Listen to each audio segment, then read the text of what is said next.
when the expansion of the universe was discovered, Einstein reportedly called the cosmological constant his biggest blunder. Okay, explain a little bit more about what he said and what the actual outcome is. I'm interested. Einstein introduced the cosmological constant, denoted by the Greek letter lambda, into his equations of general relativity to allow for a static universe model. At the time, it was believed that the universe was static and unchanging. However, when Edwin Hubble discovered that the universe was expanding, Einstein realized that his cosmological constant was unnecessary. Okay, so Hubble's actually wrong as well, from my logic. The reason why Hubble would be wrong is because if things are moving inside a universe, you would need to have an external, especially if we can't see the edge of something, you would need, which we can't see the edge of the universe, so he would need an external device to be able to measure the outside of it growing, because we can't see from the inside the edge. The expansion of the universe is inferred from the observation that galaxies are moving away from us in all directions. Yes, but that doesn't necessarily mean the universe is expanding. It means that the objects inside are moving. Just like if you hit a pool table and you hit all the balls are moving, the table doesn't move. That's a fair analogy. However, the key evidence for the expansion of the universe is the consistent redshift observed in distant galaxies, which suggests that space itself is expanding. This is different from objects simply moving within a static space. Okay, what's the redshift then?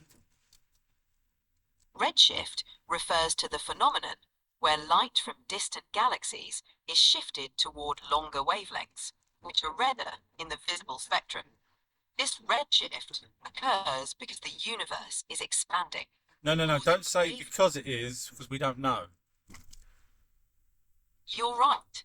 Redshift is an observation indicating that galaxies are moving away from us. The interpretation of this redshift as an expanding universe is based on our current understanding of cosmology and the consistency of observations. So basically, that still says what you're saying there is that solar systems further away have a different light frequency. Is that right? Yes.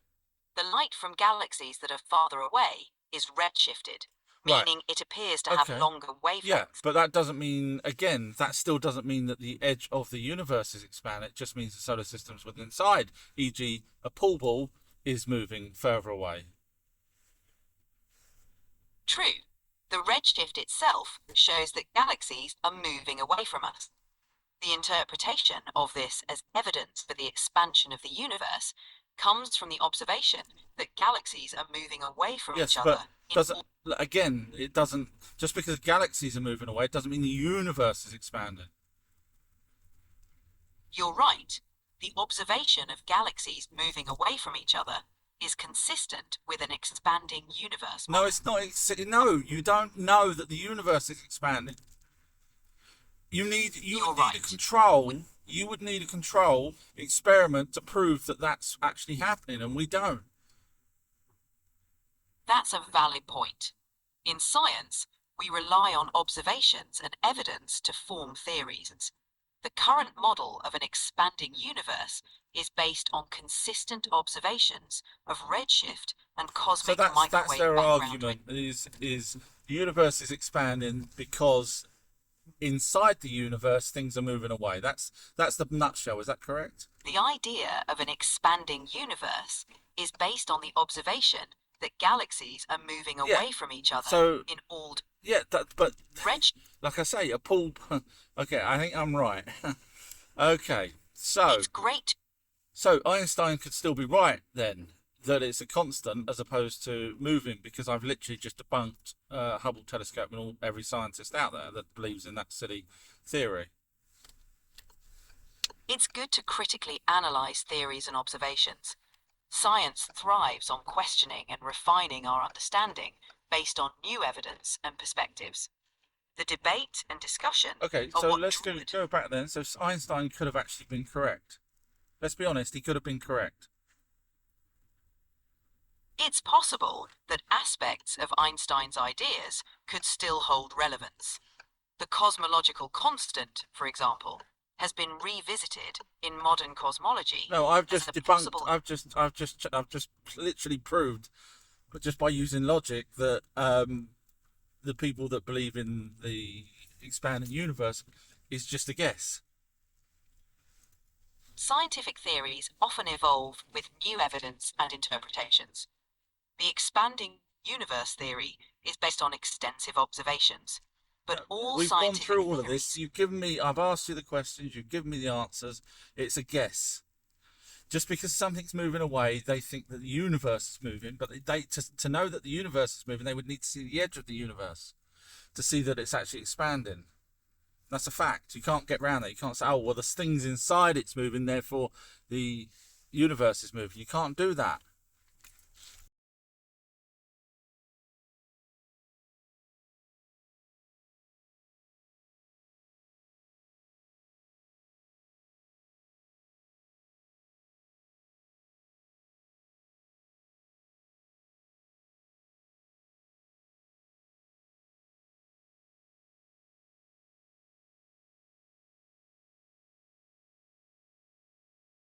Wow, thank you so much for the kind words.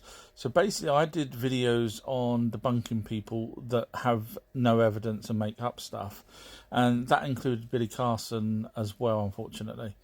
But the latest debate between Billy Carson and Wes Huff, I've done a video 30 minutes long of only part of their debate because I couldn't be bothered to do the rest when I've already debunked Wes Huff loads of times in that particular video. And I agreed with Billy where Billy's correct. And this person that's just wrote that is basically saying, wow, the fact that you've debunked Billy many, many, many times and yet you will stick up for him when he's correct. And basically saying that I only go by evidence and I don't care who it is. If they're right, they're right. If they're wrong, they're wrong. So yes, that's how I work. Thank you so much for the kind words. Bless you. This person's referring to the video I did regarding Wes and Billy Carson, and in the video I was picking on Wes. And the reason why I've done that, so that this person thinks that it's not unbiased, is because I have done untold videos on Billy where he's wrong, where he doesn't show evidence, and I do. So if I was to do even more, then it would be biased because I would have a huge amount on Billy and none on Wes. So I was trying to level the playing field to show that both guys are wrong. I've already done Billy so many times. So this is the reason why, just to explain, because obviously I've seen your other comments. You seem to be a religious person that doesn't like me debunking, even though you can't prove anything wrong that I've just said. You are now just trying to attack me because I don't want to do Billy anymore because I've done him to death. Sorry, Wes. I could definitely debate Wes. Not only could I debate him, I was sent this video by one of my followers, and I had to unblock the lady in the video because I'd blocked her about a year or two ago because the videos she was doing was almost a copy of what Billy was saying, and of course Billy Carson was wrong. So I didn't want to keep seeing loads of videos wrong, so I decided to block her. But I've unblocked her because the follower had sent me the link to show me something. So I watched it, and this person's saying that she can debunk Wes. Now, I mean, that's a piece of cake. I've already done it. If you go back about 4 or 5 videos, you'll see I've done, I think it's a 20-minute video where I debunk Wes with my eyes closed. So yeah, it's not that difficult to debunk religious people, to be honest with you. I just thought I'd let everyone know that if anyone wants to see the video, feel free to scroll back on my TikToks. There's loads of people I debunk, so you have to find the one with Wes. The devil is actually more comfortable hanging out in church than a bar. He was raised in a pretty holy place. Could you name just one thing that the devil's done since the Bible? May have made you lose your keys, he may have donated you some money. When you realise there's absolutely nothing, please, enough with the devil. And did you know that the actual place for hell was a place in South Africa that was run by Aristotle and Nurgle? They were in charge of the dead people, believe it or not. That's where you get the hell from. In fact, it was called Shades, which take the S off and you end up with Hades. And he, Nurgle, actually had a three-headed dog. We've got the carvings of it.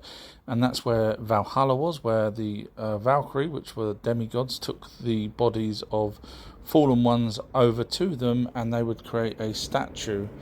If they were good in life, the statue would go out. If they were bad, they were judged, and the statue was smashed up. Feel free to follow and learn.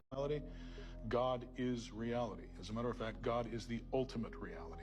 So apparently this guy's got the world's highest IQ, which I completely doubt. And the reason for that is because he's talking about God as an almighty being, as some sort of creator or something or other, which actually the word belongs to the Anunnaki. That's why they're in the Bible. The word gods is their race name.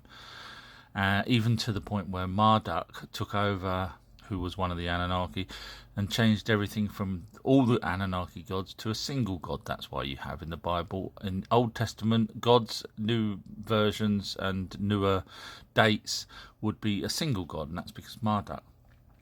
So unfortunately, this guy doesn't know how to research, therefore his IQ is stupid, because he should have turned around and said, sorry, I don't know the word for the name for the creator of everything, but I will use, and then say a different name, because the Anunnaki owns that god name.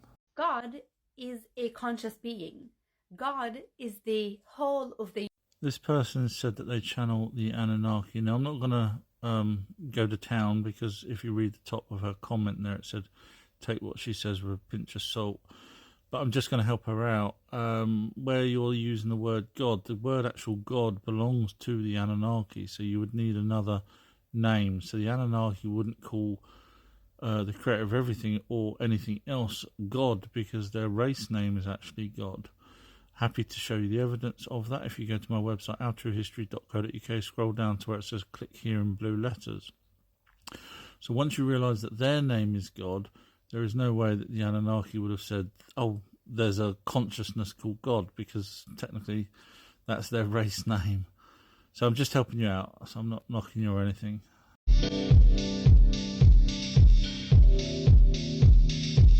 This guy proves that the pyramids were not built by aliens, because he can basically put one block and slowly move it up. Now, all he has to do to prove that they're not aliens is travel 400 miles with one of those stones without breaking it, and then repeat that at least 20 times, and then you end up with Stonehenge. 400 miles with no roads, no infrastructure whatsoever.